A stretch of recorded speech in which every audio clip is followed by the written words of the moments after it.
he said, so he made all kind of regulations to try and make sure that the flesh didn't bugger up the spirit. So women were kept in their place. And this is so deeply ingrained in all this history that followed.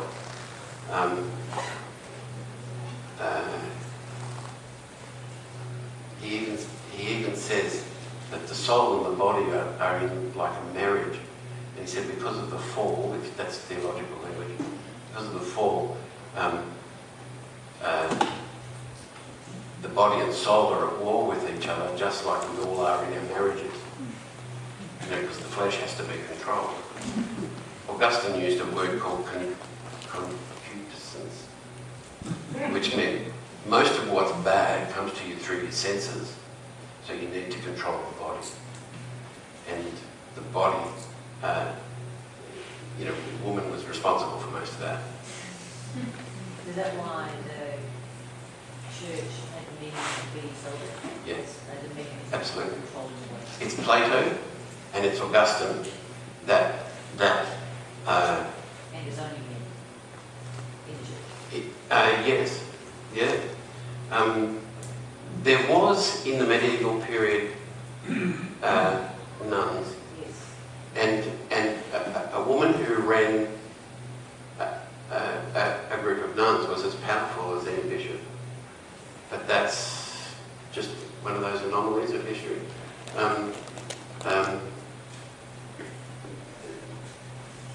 There really was this sense of, I should tell you some nasty history, I suppose. Let me find it.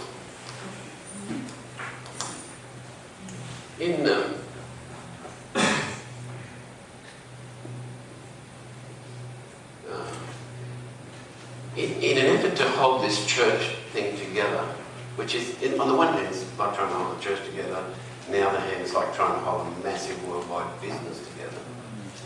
Disagreements of all kinds of theology happened. When the Council of Nicaea happened, half the church, more than half the church, was what you would call Arian, which we would call today Jehovah's Witness. Because the biggest issue in the history of the church has always been, if Jesus was God, how could he die? How could God die? And there is still graffiti on Roman toilet walls that show a crucifix with a donkey's head on it. Because how ridiculous are these people to believe in a God that could die? So theological battles that have gone right through this whole history have been around that issue. Could this be God? How could God die? And the way more than half the church at this point believed that Jesus wasn't God. He was a son of God. He was a lesser than. Constantine called a council called the Council of Nicaea, and they came up with this piece of wisdom, which is gobbledygook by anybody's standard, which we used to memorise. But you're orthodox if you can memorise it. And I don't believe Constantine gave a rat's ass what resulted. He just wanted to keep control. He wanted this thing to be on the same page. And so the Arians lost, and what came out of that was Trinity. Trinity is not a biblical word, but believing in the Trinity is what made you Roman and in the church.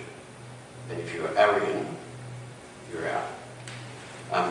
Look, there was a group called, and this sort of thing happened a lot. There was a group called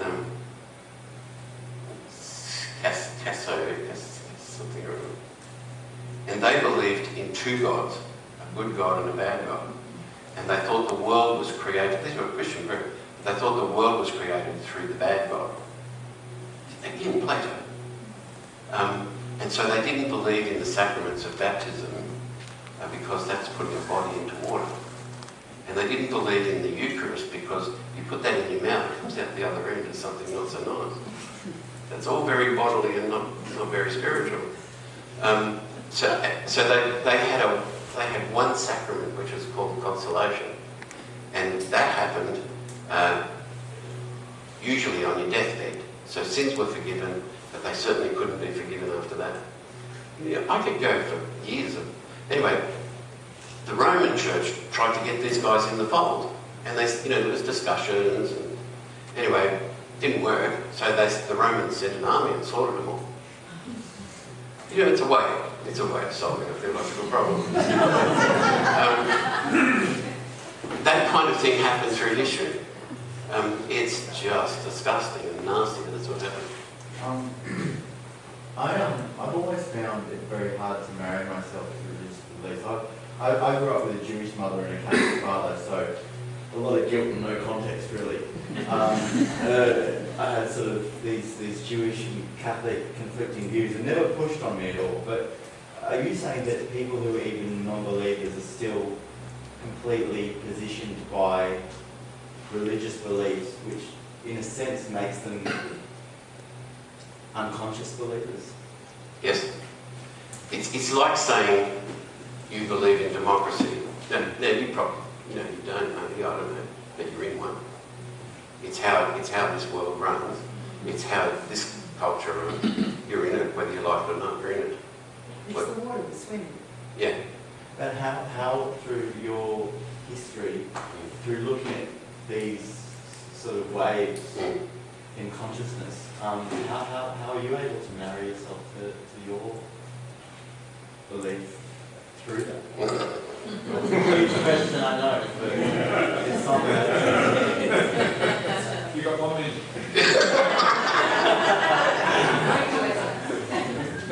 Look, I'm not telling.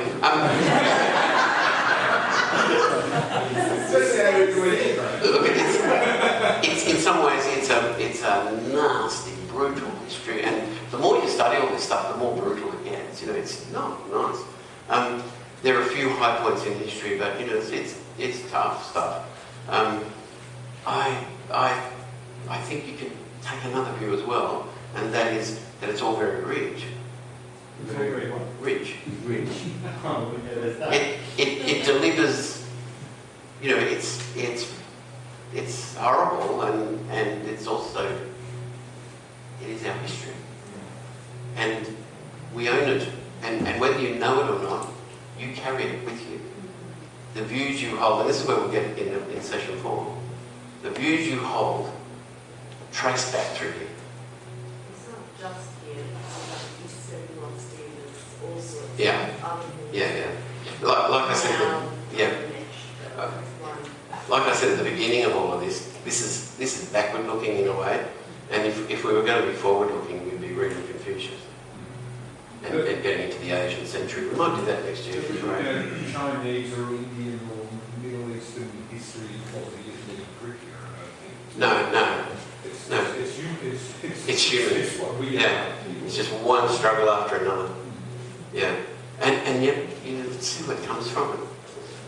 As a person that knows all that stuff, just going on from your question, you know all this history, you know all this about these philosophers, and you know that it all came out of thin air.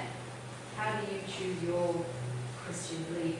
Why are you not a Jehovah's Witness? Because I don't like knocking on doors.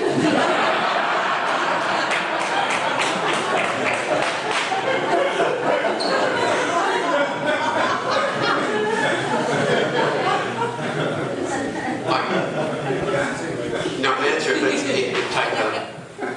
it's not an easy question to answer. And one of my best philosophy teachers used to start, and this guy was brilliant, he had 3 PhDs. And the other teachers used to call him a slow learner. He started every philosophy class, he was a Marist priest. He started every philosophy class by reciting Psalm 131. Psalm 131 says, my heart is not proud, O Lord. My eyes are not haughty. Do you know what haughty means? I look down. My eyes are not haughty.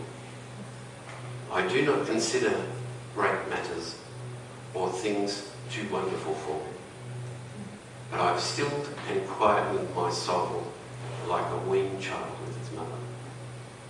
Like a weaned child with its mother is my soul within me. O Israel, put your hope in the Lord now forevermore. And the reason why I thought this guy was good was he still captured that this was a struggle for wisdom rather than knowledge. And your question, not that I don't have an answer, I do, but your question is, how did I work this out here? Where I'd rather actually be with Socrates and say, I don't know anything. Let's wrestle. Let's work it out. You know, I'm very aware of the limits of my knowing. I'd rather say I'm like a weaned child with its mother. Now, I know one of those. I terrify the poor kid. I think when Dad hasn't got a beard, and I do, it's terror. So the parents are beautiful. They put this little baby on my knee, and the baby freezes and just kind of looks at its mother saying, is that man still here? But you can see that little child has a sense of self, but it's entirely dependent on where's mum. I think there's great wisdom in that. And I would rather kind of sit there. I quite like being lost in all this crap. And I don't mind wrestling. And the Atheist Society several times have asked me to come so that they can take strips off me. And we end up having fun. So I can do that wrestling. But in the end, I don't think it's wise. When we get into this modernity stuff, which we will, you'll see the search for meaning becomes a whole reductionist thing. You know what I mean by reductionist? This is nothing but. This is nothing but this. That chair is nothing but plastic. Well, it's actually more than plastic. I put you in my car and we could go belting towards the lights up here, and if I don't slow down, you're going to say, holy shit, traffic lights, stop. And if I say, oh, but it's nothing but wires and bulbs, what are you worried about? You might think my reductionist argument is not quite so good. Well, when we do modernity, we'll be hearing reductionist arguments. I was reading about Thomas Aquinas. Aquinas, yeah. Aquinas. And he was saying that philosophers were pagans. Yeah. So there's a sense of like theology and God being the outside, Yeah. philosophy being part of the inside. That's medieval. Yeah, right. That's medieval. Both Aquinas and Augustine, who dominated this whole medieval period, didn't think of themselves as philosophers, and they were totally immersed in philosophy. Aquinas so loved Aristotle that he called him the philosopher, like as if there was only one. Aquinas is absolutely immersed in Aristotle. Aquinas is absolutely immersed in Augustine. But what you just have to understand the very depressing, scary times he was living in. But it's Plato delivered into those times with a kind of a Christian dimension. Likewise Aquinas. So, but they said they were theologians. Here and there. I'm really plagued by one of the things we were talking about today, that all actions are towards some good. Yeah. And, I'm with the statement for me that evil is not a thing other than the absence Yeah. of good. Yep. That kind of sits okay with me. But I'm struggling with this statement, especially in light of one thing that springs to my mind is sexual abuse of children. Yep. And I'm wondering, I'm sure things like that went on Of course. in that time, whatever. Yeah. Think. And how can we say that actions, or in that case, or there's many other examples, how could that be towards a good? What good do you think? You won't like this question, but Yeah. I know pedophiles, and this is not a culturally acceptable statement, but they're human beings. Yeah. What good do you think a pedophile moves towards, wants, when he exercises power over children? Is there any good? Some kind of finding out selfhood through exerting power? Or at least sexual gratification. Sexual gratification? Yeah. Yeah, intimacy. It's sick. But, he's moving to some reason. He doesn't say, look, I think I'll destroy a life today. It doesn't make it moral. No, it doesn't make it moral. No, it's just that all human action is towards a good. I guess Otherwise it wouldn't that happen. concept of good is a relative Not moral good. concept of good. Yeah, not moral good. I understand. Reward is a better word. It confuses us because it's used constantly as a moral. So it might have been then, in translation, then might have had would mean reward or a satisfaction. It's kind of not too bad to be provoked into thinking that all human action is towards something good, because it is. I understand what you're saying in terms of it being the absence of good and that being a statement that's what I do, but I also understand that, you look at people like Hitler, he never thought, in his mind's eye, thought he was creating what he saw as his vision, which was distorted. But he didn't think that he was, no evil person thinks they're evil. They don't wake up in the morning and look in the mirror and say, I'm a horrible person. It's just... Because he acts towards some good. And if you get the context of the Treaty of Versailles, if it wasn't Adolf Hitler, it would have been somebody. We made the Second World War happen. That's not tonight's history, but we really did make it happen. The Treaty of Versailles was disgusting. And incompetent people drew that up and almost guaranteed the Second War. If Hitler could have had pride in race, that didn't mean we have to take out everybody else. You'd think he was doing all right. What he wanted for Germany in one sense was good. Just, he wanted peace, just to picture that. Back here and then, yeah. I'm still a bit confused about that because with the case of sexual assault or sexual abuse or preying on young children and finding some good in that action, earlier you said that philosophy had arisen in a period when it wasn't about the self, it was about That's right. greater good. So Yeah. I'm still struggling. Yeah, okay. Like you to see, because people talked about self-realisation. That's a good point. Most of us have been schooled into this nonsense of Maslow's hierarchy of needs, where you meet certain goods, and the highest good is when you self-actualise. This is such a nonsense, but we're schooled into it, and we read it that way, and so probably if when you hear me use the word good, you mean some inner satisfaction good, then we're not talking the same language. So that's a good point. I don't understand.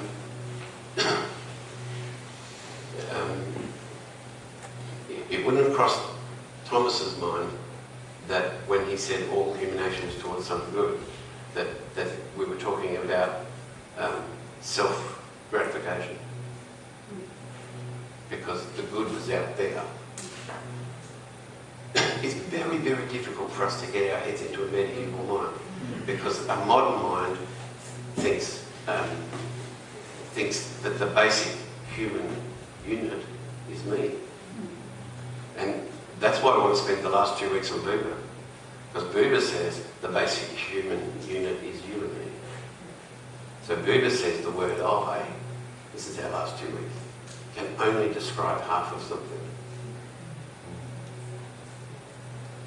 It'll be fun that last 2 weeks. In a sense, this discussion, good things can come from bad things. So in a sense, a child can be put in a really bad position, because of a pedophile, but they can get over that and they can go on to become an amazing person as a result. So is there not the possibility that there is still good after bad? But that wasn't the pedophile's intent. No. So create a strong child. No. And you know, people, we're such devious bloody characters, we can make anything sound good as well. Sorry. And these two and then we're done, so I think we're running out of time. Yeah, I've thought about that point for a long time, and I don't agree. I think that human beings, even if they can justify it to themselves, there have to be some things that they innately know are wrong. So even if you are doing it because you crave intimacy and there is a good, I think innately, I believe that there are certain things that you must do. It's, and I'm not telling you to believe anything. No, we're just doing a bit of a history here. And it's an interesting point because in our postmodern world that we're living in now, there are serious debates about can you know really? If someone walks into a kindergarten and starts shooting children, do we all know that that's a bad act? That's a serious debate. So it's next times, it's not this one. I just wondered about Augustine being such a dominating man of reason. How does he genuinely confine his mind to fit into the political will of the continent? Well, money does wonderful things.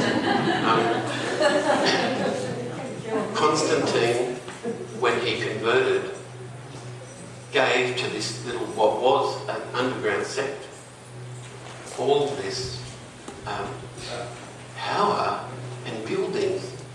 You know, here's this basilica, here's this. Suddenly there's power. Is not such a conscientious man of truthfulness.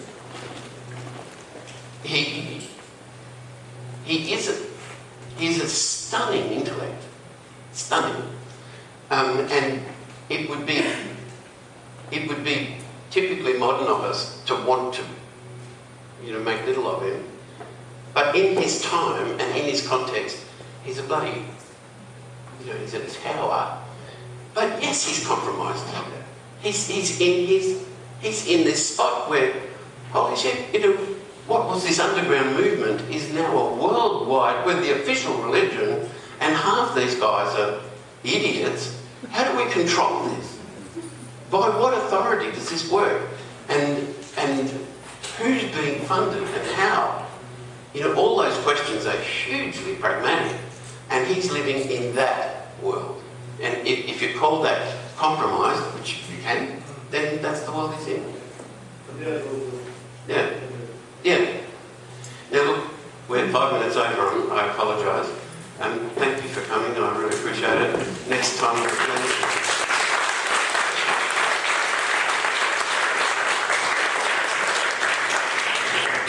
You think you've got some struggle questions now, wait for a couple of weeks. If you're able to help just stack the chairs in lots of 5, and then if you'd like to help with lots of 5 into that room, that would be great. I'll come downstairs and let you out.